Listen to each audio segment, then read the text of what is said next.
Welcome to another episode of TroysTube. Today we're going to go over an updated version of how to take apart this remote. Some of you reached out to me and said that there's a problem with the ribbon cable. So there's an updated video. If you happen to find this is the latest one you want to watch on how to properly take this apart, where most of you can follow these instructions without damaging anything. And if you just stumbled upon this video, consider subscribing in the top right corner, bottom right, as I post various videos of tech reviews and stuff, how-to-tos and various skits.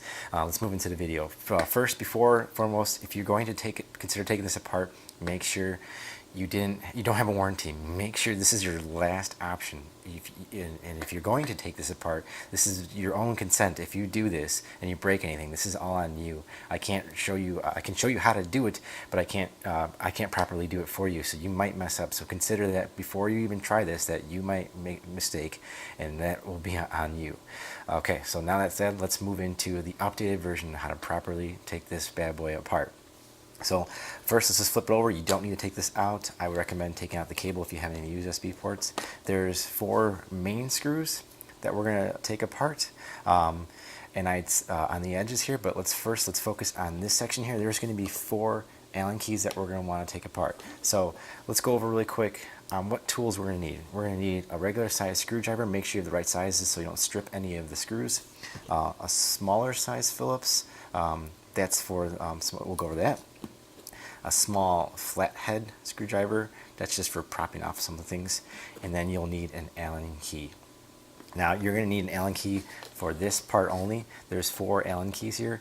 If you don't have an Allen key this size, you can take this apart without doing this step, but I am warning you, you will probably break the ribbon cable. Actually, I'm telling you, you're going to break it, as a few people have reached out to me and have done that. So don't even bother skipping this step. If you do and you break it, that's on you, not me, kid. Okay, so there's 4 Allen keys here, 4 Allen screws. I have already taken apart this, so let's just start it with taking out the one last one I have to do.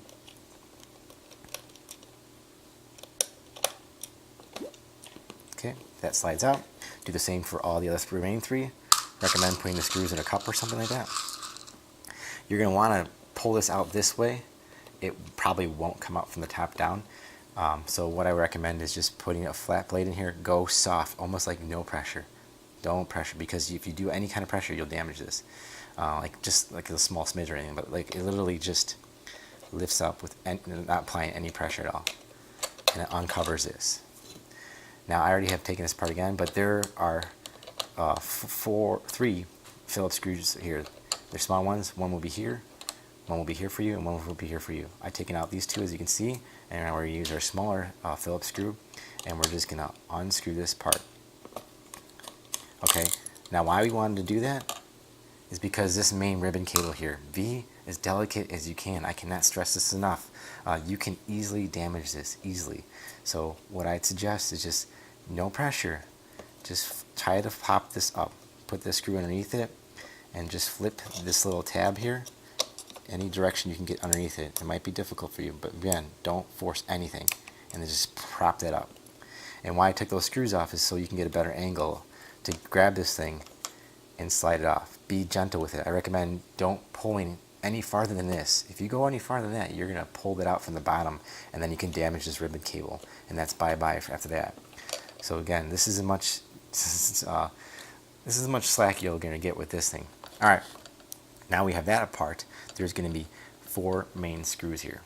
All right, so all you have to do is slide this over here. You don't have to take this whole part out, and then just go inside there, put firm pressure, and make sure you get the screwdriver inside there. Again, firm pressure so you don't strip the heads of the screw, and just loosen it up.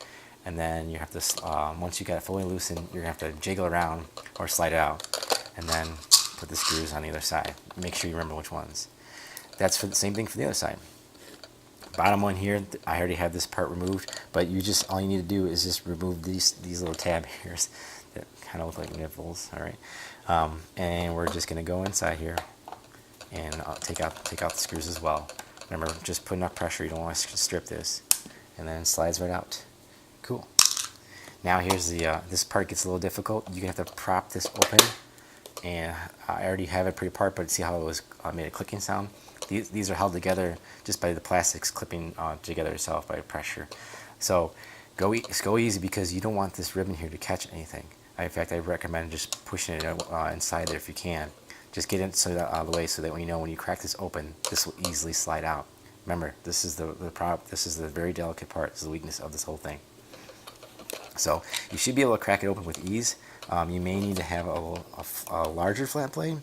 I didn't. I just kind of manhandled it and got in there easily. So now it just comes cracked open. Again, go slow because it's easy to do this with momentum. You pull out, and then if you grab that ribbon cable, if that ribbon cable catches anything at all and pulls on itself, it will break. So go slow. Make sure the ribbon cable slides out, and then also go slow because now you have the battery connected down here at the bottom. And now we just want to pull this ever so slightly. No pressure, just go slow, easy. And now that's loose. And now the transmitter is fully apart. The ribbon cable is there, no problem. Cool. And now if you want to replace the battery, you would do that by just putting your thumb on here and sliding this one part out, and putting your thumb here and put a little pressure towards the back to push this lip over out of this groove here. And then same thing for the last part here. And now you have the battery, and you can replace this battery if you need to. Just a close-up of what the battery looks like. Cool.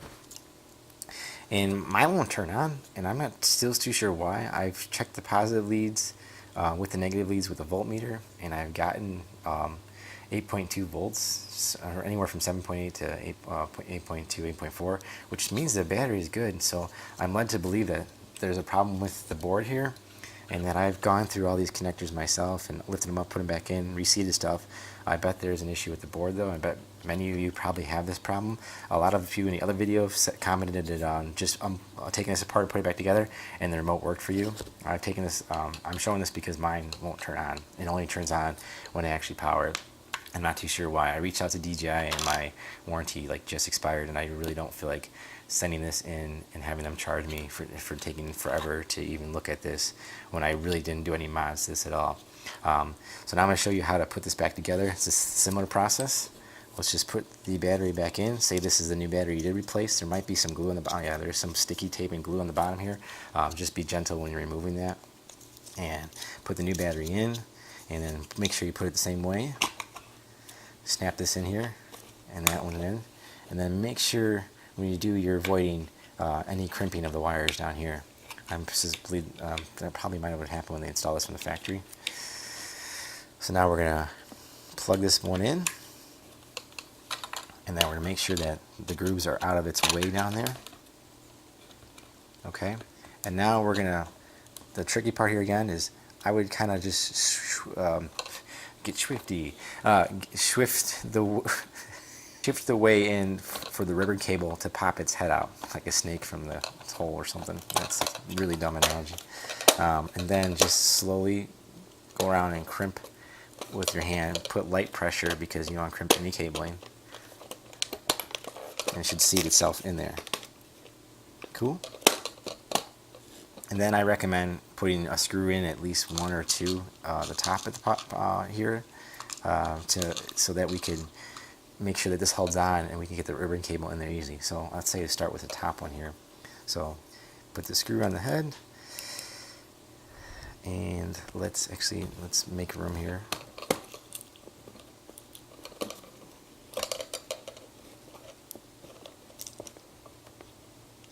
And you can really just drop this in. Okay, and then turn it slightly, not too hard, because you don't want to strip anything or cross the threads or anything like that. Don't cross the screens, bro. Okay, and then it doesn't take a lot of turns to get in there. Just nice and snug. That's all we do. Do the same for the other side, and the bottoms as well. Put those screws in this exact order. Now we're going to put this in, and then be careful here. If you were going to, this is probably going to be your first time. This is why I went with one screw instead of all at once, because you can easily tug this and rip it out. I mean, I'm telling you, it comes out with ease. Be very gentle. Don't try to pull on this to put it back in there. Move this around because you got a lot of slack here with these buttons and these cables here. So ever so slightly try to just line it up from here without moving the ribbon cable itself, and then just put pressure behind it. Notice how the ribbon stayed right where it was, and I just guide this part of the board, and that's why I had you take out these screws. We're going to snap these in, snap it down, and then just put the screws back in here. And do the same for the other for all three. Tighten it down.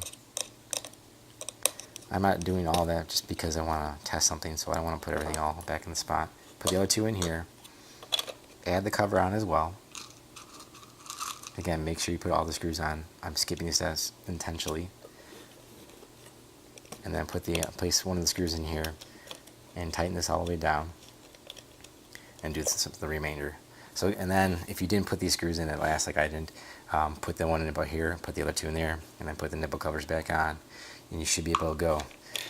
Try to see if you can start it back up. Again, I can't. I know that if I plug my charger in though, it'll act like a quick charge. It's really weird, but it'll actually turn on. It doesn't make sense, yo. So that's how you successfully take apart a DJI Phantom 3 remote and put it back together successfully. I hope this worked for you. If it did, please post in the comments what you did below. Tell me how your experience is. It will not just help me, but mainly it's going to actually help others who find this to see that what you did in order to get the others working, because a lot of people have various problems with this remote, which sucks. You pay a lot of good money just to have a transmitter that ends up breaking on you, and then your warranty is short with this, and it's, go figure, it always expires right when it actually breaks. And then to replace these are really expensive. So I've been having a Phantom 3 Pro just sit in my other room just collecting dust, because it's just introduces an issue I don't really want to fully tack on and then spend time making decisions. You should spend good money on something and it should work for you. So please post comments down below if this worked for you. If it didn't, that's great too, because you'll help others avoid mistakes. I'll update this if I find anything else, like I did in the other video.